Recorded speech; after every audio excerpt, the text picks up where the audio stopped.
తన యందు భార్య మనసు పెట్టుకుని ఉండగా, ఆమె ఆరోగ్యంతో ఉండగా, అంటే నా ఉద్దేశ్యం ఆమె అనారోగ్యంతో ఉన్నప్పుడు పురుషుడికి అధికారం ఉందని కాదు.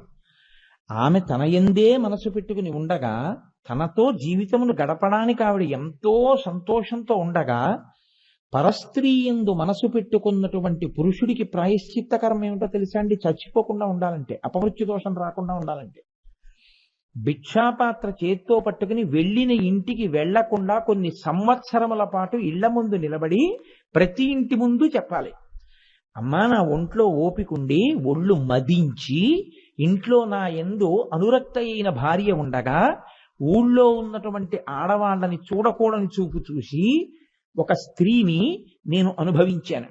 తద్దోష పరిహారార్థం కులస్త్రీవైనటువంటి నువ్వు వండినటువంటి అన్నాన్ని ఈ పాత్రలో వెయ్యమ్మా అని అడిగి వెళ్ళిన వీధికి